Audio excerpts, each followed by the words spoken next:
Alright, so I will be brutally honest, I have not prepared this lecture at all deliberately. I want to talk about how you do binary integer linear programming and how flexible it is. And so I am deliberately hoping I will forget how to do a lot of the stuff, so you will have to help me out and see how to linearize the nonlinear. And again, this is one of the powers of linear programming, is that it can handle so many different things so easily. So the main thing we want to start off with is scheduling problems.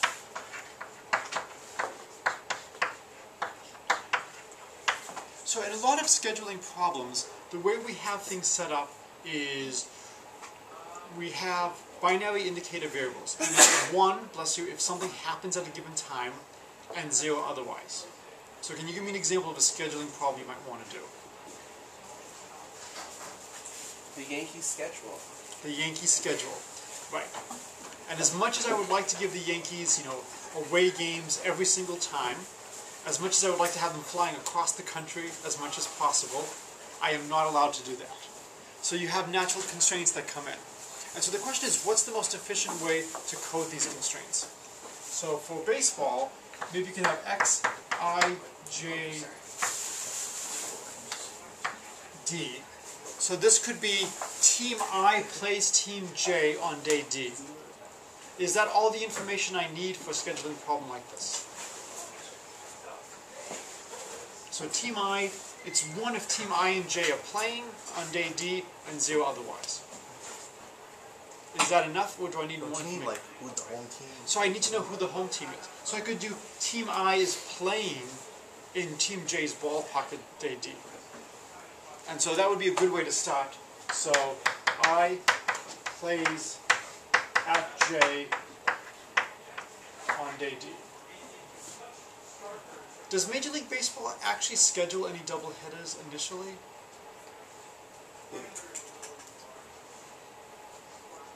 Can't remember.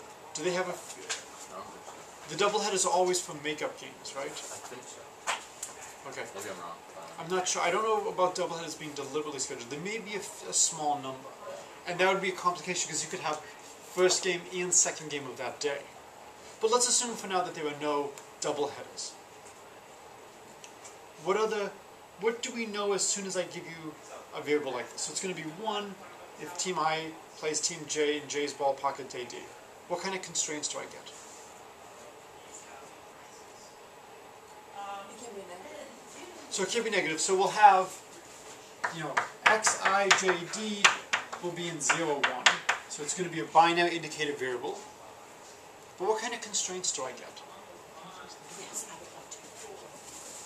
Teams can only play 1 game at a time. So you can only play 1 game at a time. So how would you code a team can only play 1 game at a time?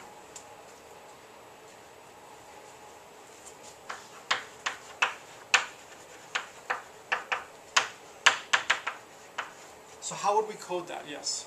Like fixing I, the sum across all J has to be 1.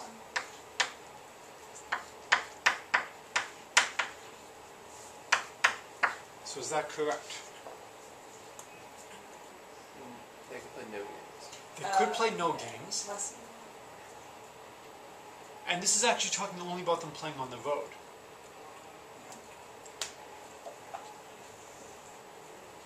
So I would first add xijD plus xjid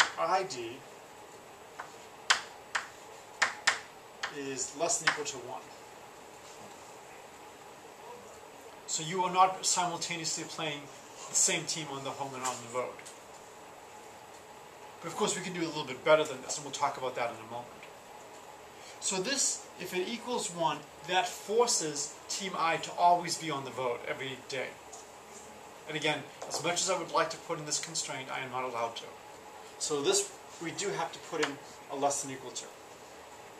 So one of the things you see here is that we talked about canonical forms for the linear programming problems. Do we have less than or equal to in the canonical forms?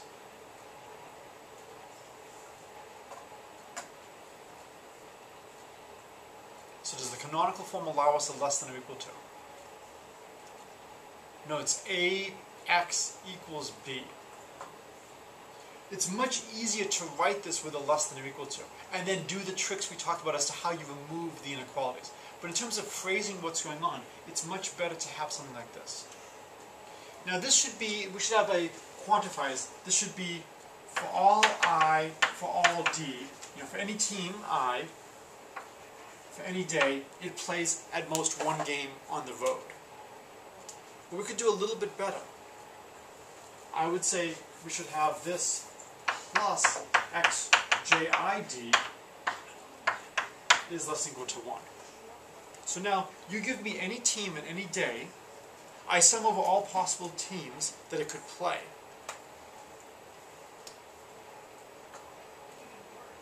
I claim there's a small improvement you could do to this constraint.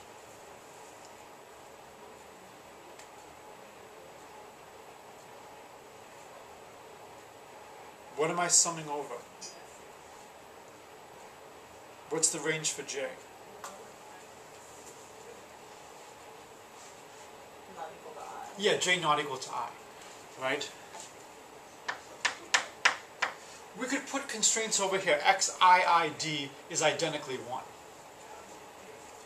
Do I need to add that as a constraint, that xiid is identically 1? No, I actually get it for free from here.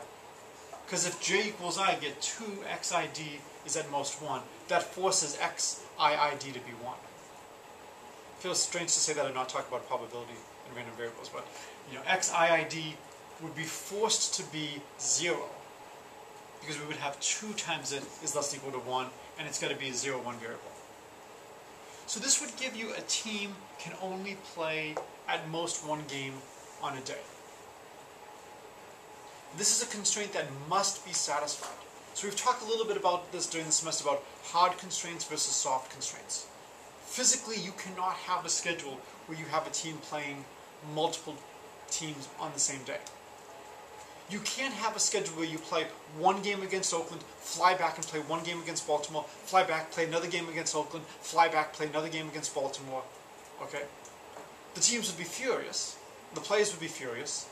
And for those of you who were following Major League Baseball, there were several players on the Dodgers and the Diamondbacks who were quite upset and quite vocal over the fact that they had to start the season in Australia.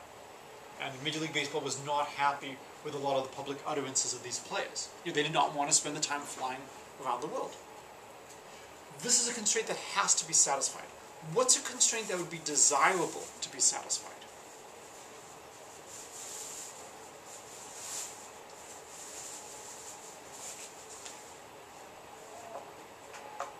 They play geographically close to each other. They play geographically close to each other. So the question is, does that come in as a constraint, or does that come into the objective function? So again, linear programming, it's not just trying to set down the constraints. We want something to maximize or minimize. What are you trying to maximize or minimize? Minimize travel time. I mean, if that's one of your goals. Well, this is interesting. I mean, this could be a multi-objective problem. One thing is to minimize the travel time, minimize the uncomfort. What else are you trying to do? Minimize differences between the schedules of the teams, like try to get them as close as possible. In what sense? That you want like a fairness sort of sense. You don't want one schedule to be more difficult than another. So this is in fact one of the problems with interleague play. Is interleague play in some sense prevents fairness of schedules. So, but who determines the schedule? Again, I don't know the answer. I mean, Major League Baseball comes up with a schedule. Do teams have veto power? Are teams forced to just take whatever schedule they're given? I don't know. I'm sure the teams have some input into what's going on, and teams put in special requests. We want to have the following. It was a little bit sad, I think, that Rivera's last game was not in Yankee Stadium. Do the Yankees close out the year in Yankee Stadium this year? So Jeter's last game is going to be on the road again. In Fenway. In Fenway. Now, the Fenway fans will be nice to Jeter. Jeter's last game will be the last game of the World Series. Do you want your grade to write on this? Sure. Alright, so we will talk after class when this is not being recorded. So, you can sort of ask, the Red Sox always have a day game during the Boston Marathon. that's just built into the schedule. In football, the Detroit Lions, I was going to say always lose, but they've actually gotten a little bit better over the past few years. You know, the Detroit Lions and Dallas Cowboys play on Thanksgiving. You have certain constraints you give to the league. And again, you can have a valid schedule without these happening. These are things the league likes. But what's another constraint that the league would like to have, but is not mandatory for a valid schedule?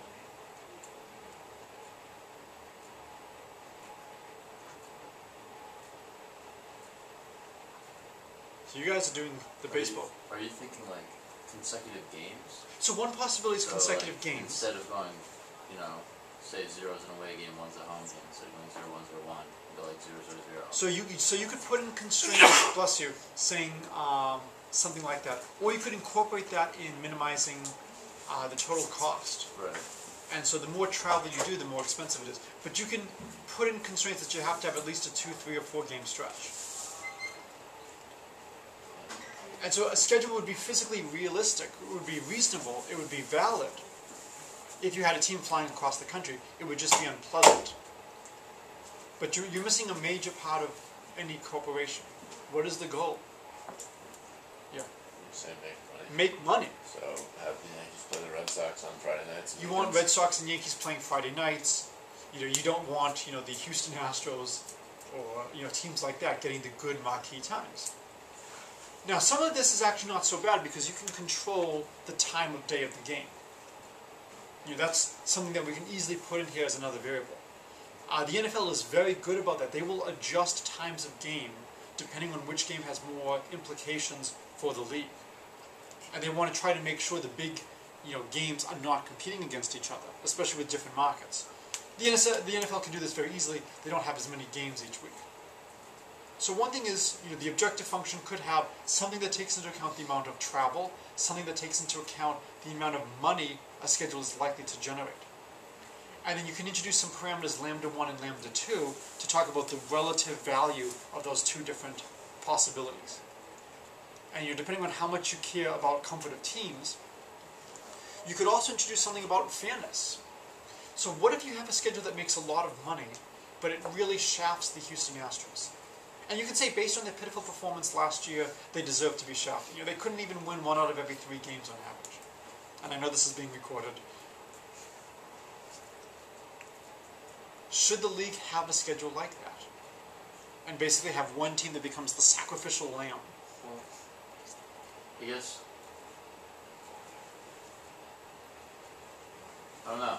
I mean, I think it's okay because if you don't do well, then you benefit with draft picks, and the Astros still benefit with air time if they're playing a strong schedule. I mean, like I think it's like unreasonable to think that every team would have the same strength of schedule. Otherwise, it wouldn't be Right. a parameter that they measure. Correct. You know? But you can talk about how fair it is. So for instance, when do you have your travel days? When do you have your day offs? Does one team have too many consecutive days of travel without a day off? And so you could easily add into the constraint some notion of fairness, is looking at a schedule for a team and deciding whether or not this is a fair schedule. So you'd have to have some kind of value associated to the team. And you would want to maybe minimize the spread of these values. Could you do like a maximum? Could you add a constraint that caps the number of games you can play a month? Because then you're guaranteed a certain number of rest days. You can do that, but then you can have all the rest days consecutive. And so, you know, again, it's how you want to put the constraint, how you want to measure fairness, how do you want to incorporate this into your model. You can do this very easily with these 0-1 variables. You can add things up. Now, if I want to figure out what a team has done for a couple of days in a row, I can actually multiply 0-1 variables. So this is one thing that's really nice about 0-1 variables.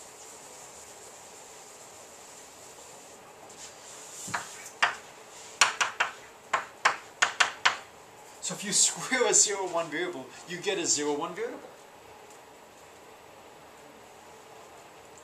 So for instance, if I want to look at what's going on for, say, a 3-game stretch, I can see, do I play a whole 3 games against somebody? And so I could look at maybe, let's say, maybe I know x, I, j, d equals 1.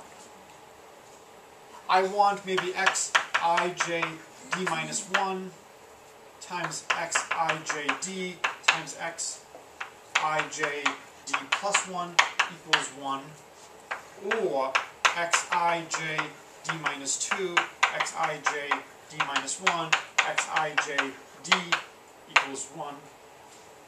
And of course I could go the other way around and have the 3-game series going on the other way. Is I want one of these products to be 1. And that will tell me I've played 3 games in a row against a team. So it's very easy to encode constraints like that. What's the problem with a constraint like this, though?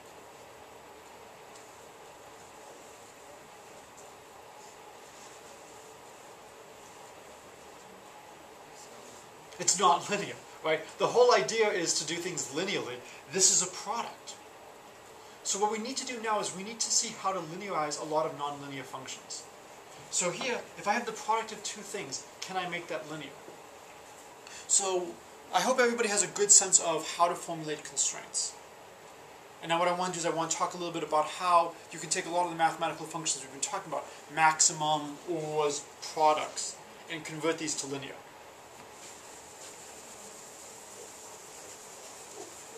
So let's say we have x and y are 0, 1 variables, and we want z to be x times y. Okay? And so we only care about, is this 1 or not?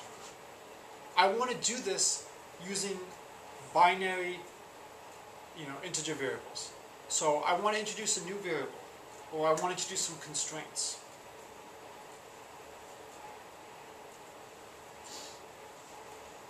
How could I do this? So this is what I want. I want z to be x times y. What's the only way z would equal 1? If x plus y equals 1. So if I now need to look at a linear relationship. What kind of linear relationship can I get with x and y? The sum is 2. So I could do maybe 2z is less than or equal to x plus y. Ah! If x and y are both 1, what does that do? Does this help me or hurt or not help me? Does it help you use that? Doesn't help me. Z could be 0 or 1. And in fact, if one of these is 0, it forces z to be 0. So I don't want 2z to be less than or equal to x plus y. What do I want? You want it to be equal. Couldn't you just change it to an equality? Okay, so if I change it to an equality, Look at that. if one of these is 1 and one of these is 0, then that forces z to be a half.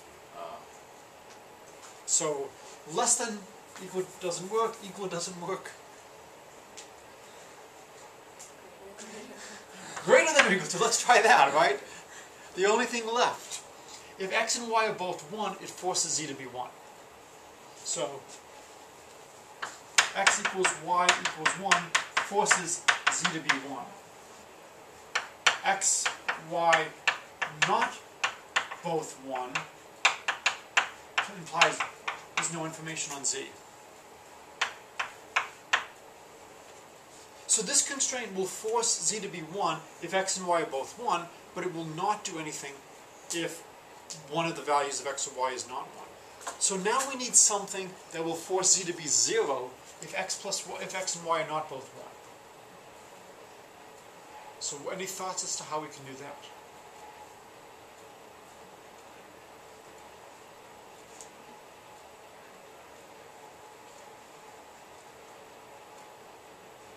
Yeah, there's lots of different ways you can do it.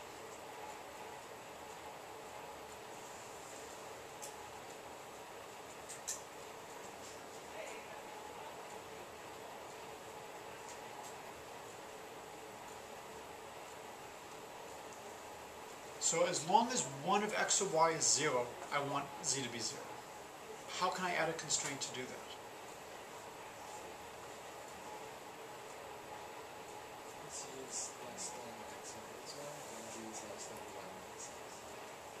Are you doing one or both, or are you using the word or?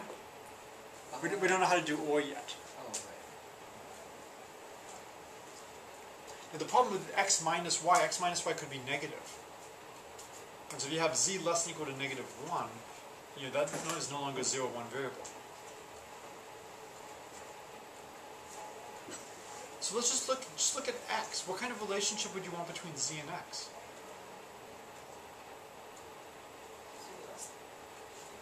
Z less than or equal to? Okay. Now, if x is 0, that forces z to be 0. If x is 1, no information on z. So what else would I want to add to this? Z less than or equal to 1. Yeah, so if I do this, if at least 1 is 0, z 0, else no information. So I'm not claiming that this is the best way to do it. But this is definitely one way to do it.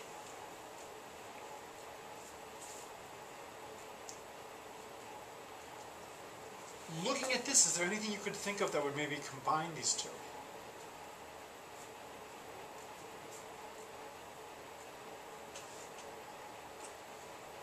The little z is less than or equal to x, comma, y. Yeah, okay, that would combine, but it would not combine linearly. Although I do like the use of the comma, which a lot of my Calc 3 students forget in gradients. But how can I combine those two inequalities into one super inequality? So I've got z is at most x, z is at most y. So 2 z's at most. Yeah, 2 z's at most x plus y, or z is at most x plus y over 2. What if I did that?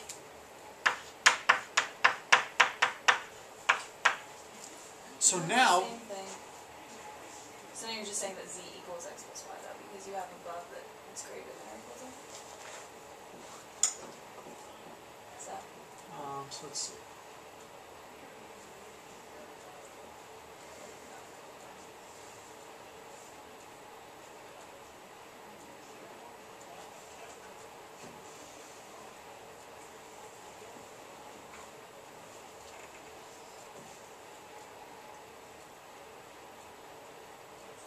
Alright, so do we want